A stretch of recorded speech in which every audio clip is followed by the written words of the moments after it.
Vous êtes fan de Doctor Who?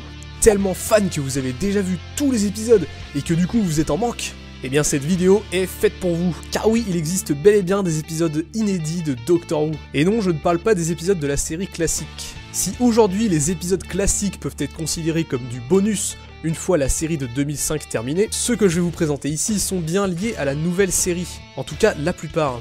Ils sont bel et bien officiels et canons, mais ne font partie d'aucune saison. D'ailleurs la plupart n'ont même pas de traduction française officielle. Mais heureusement, Internet est toujours là pour nous. Voyons ensemble ce que vous avez failli rater.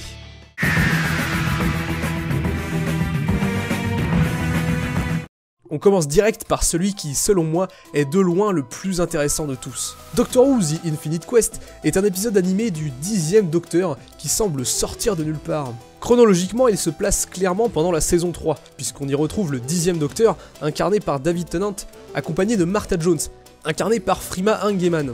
Ce qui est dingue, c'est que cet épisode bonus est très peu connu, et en particulier dans la communauté francophone. Apparemment, il a déjà été diffusé une fois sur France 4, mais aucune VF ne semble avoir été faite. Mais alors que vaut cet épisode? Bon alors en gros, le Docteur et Martha Jones voyagent à travers différentes planètes, à la recherche de puces qui les mèneront au vaisseau de l'infinité, qui aura le pouvoir de réaliser tous les désirs. À première vue, le scénario semble assez basique. Bon, déjà on est sur le même type d'animation que les épisodes reconstitués des classiques. Donc en gros, on est plus proche d'un South Park que d'un Simpson. Et c'est un peu dommage parce que ce genre d'animation assez peu fluide et très fragmenté ne colle pas vraiment avec le style graphique qui lui se veut plutôt réaliste. Mais rassurez-vous, on s'y fait très vite. Et selon moi, c'est le seul défaut notable. Puisque je trouve que tout le reste est excellent. On sent très clairement qu'ils ont profité de ce nouveau médium pour réaliser des décors et des personnages bien plus ambitieux que les épisodes habituels. Et donc on a le droit à des superbes créations comme des oiseaux mécaniques à la steampunk, des énormes machines à la Star Wars, et un méchant plutôt stylé. En somme, pas mal de trucs qu'on ne pensait vraiment pas voir un jour dans un épisode de Doctor Who. Et ça fait franchement plaisir de voir qu'ils ont bien profité de l'animation pour proposer un vrai épisode qui sort du lot, et qui vaut clairement le coup d'être vu pour tous les fans de la série. Alors oui, je sais, ceux qui connaissent déjà cet épisode vont crier au scandale, car contrairement au précédent, celui-ci n'est pas un épisode de Doctor Who. Et vous vous dites sûrement que c'est trop facile de prendre un épisode d'un spin-off, mais je suis sûr que beaucoup d'entre vous n'ont même pas vu cet épisode, qui mérite pourtant d'être considéré comme une histoire à part entière des aventures du Docteur. Donc pour ceux qui ignorent complètement de quoi je parle, Sarah Jane Adventure est un spin-off de Doctor Who qui a démarré en 2007 et s'est arrêté en 2011. Mais qu'est-ce que c'est exactement ? Alors les séries à la sauce BBC, c'est pas compliqué, vous allez voir. Doctor Who, c'est la série familiale. Torchwood, c'est la série beaucoup plus sérieuse et hardcore, et donc destinée à un public plus adulte. Class, c'est la série pour les ados, et donc Sarah Jane Adventure, vous l'avez deviné si vous êtes perspicace, c'est la série pour les gamins. Et oui, pour ceux qui l'ignoraient, il existe bel et bien un spin-off de Doctor Who spécialement pour les mômes.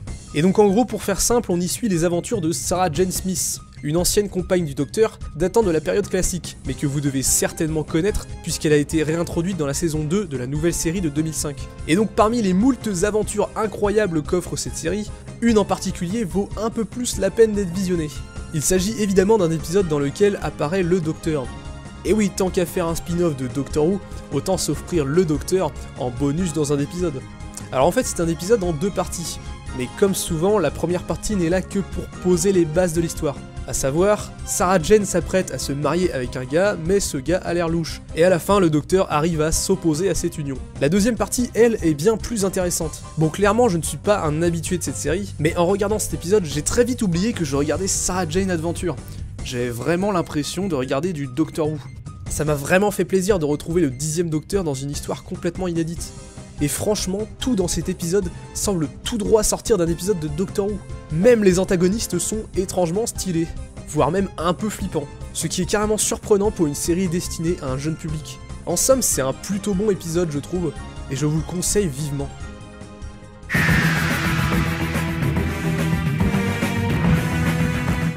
Ouais bien tant qu'on est sur Sarah Jane Adventure, autant faire la totale. Mais ne vous inquiétez pas, après on passe à autre chose. D'autant que celui-ci peut intéresser l'autre partie du fandom Doctor Who. Vous savez, celle qui préfère Matt Smith plutôt que David Tennant.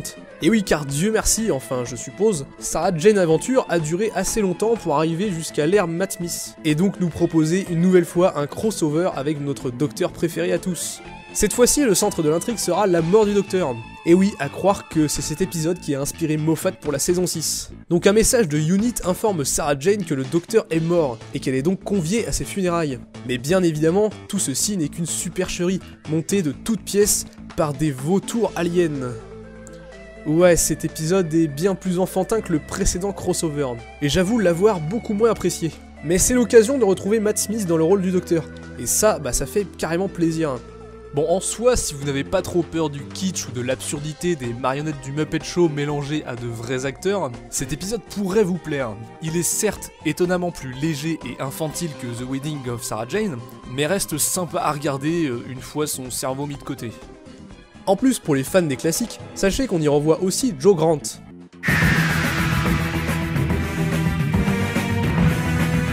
Doctor Who Dreamland est une série d'animation 3D diffusée en 2009, d'abord sur le site de la BBC, puis en télévision sur BBC 2 et BBC HD. A la base, ce sont des petits épisodes de 6 minutes, sauf le premier qui est de 12 minutes, mais tout rassemblé, ça nous fait bien 45 minutes d'épisode.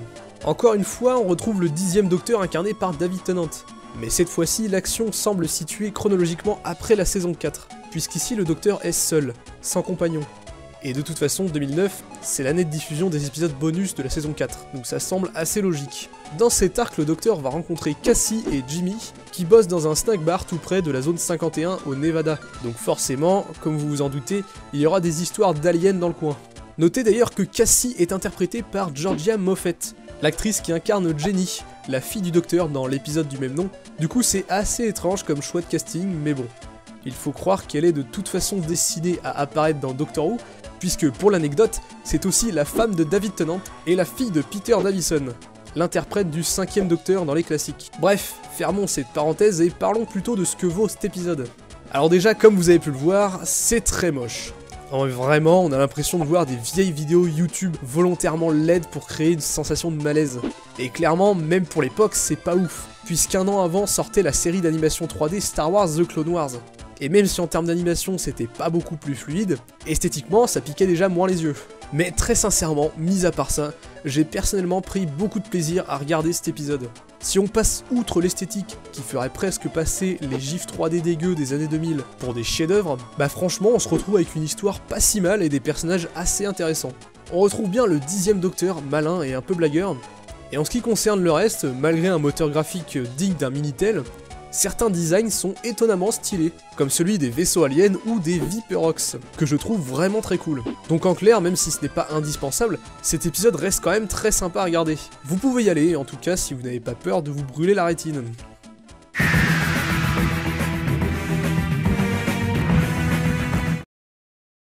Certains connaissent peut-être déjà cet épisode bonus, j'en ai d'ailleurs déjà parlé dans ma vidéo sur Steven Moffat, et comme vous le savez sûrement, il est très différent des autres épisodes que je vous ai présentés, car en effet celui-ci n'a de lien ni avec la série classique, ni avec la série moderne. Pour remettre les choses dans leur contexte, en 1999, à l'occasion de l'événement Comic Relief, la BBC offre la possibilité à Steven Moffat d'écrire un épisode parodique de Doctor Who.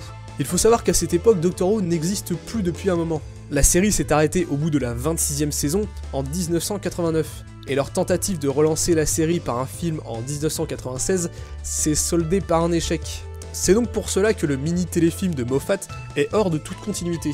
Mais du coup, pourquoi je vous en parle ici? Eh bien parce que c'est un petit épisode assez sympa. Bon, à la base, ce sont 2 petits épisodes de 10 minutes, donc 20 minutes en tout.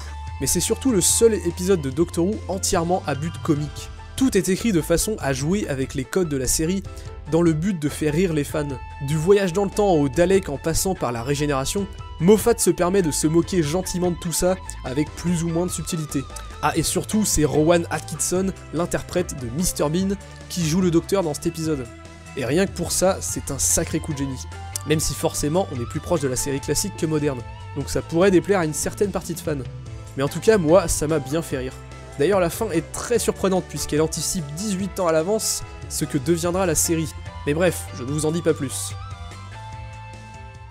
Et voilà pour ces 5 épisodes bonus de Doctor Who. Bien sûr, je n'ai pas fait le tour complet de ce que j'aurais pu vous présenter. Je vous ai pas parlé de Scream of Shalka par exemple, ou des mini-épisodes inter-saison des New Who. Mais au pire, je garde ça de côté pour une prochaine vidéo. A vous de me dire si ça vous intéresse. Pour ce qui est de l'obtention de ces épisodes, car je sais qu'on va me le demander dans les commentaires, eh bien je vais pas vous apprendre à vous servir de Google ou des sites illégaux. La plupart sont très simples à trouver, même en sous-titré français. Par contre, pour d'autres, comme Dreamland ou Wedding of Sarah Jane par exemple, c'est un peu plus compliqué. Donc je vous ferai peut-être un Google Doc ou ce genre de choses pour vous fournir quelques éléments nécessaires au bon visionnage de certains d'entre eux. En tout cas, sachez que par précaution, je ne mettrai aucun lien directement dans la description. Et au pire, si vous avez un bon niveau en anglais, vous trouverez tous ces épisodes légalement sur internet. Je vous remercie d'avoir regardé cette vidéo, j'espère vous avoir fait découvrir quelques pépites de l'univers Doctor Who. N'hésitez pas à me dire ce que vous en avez pensé. Quant à moi, je vous dis à plus pour une prochaine vidéo.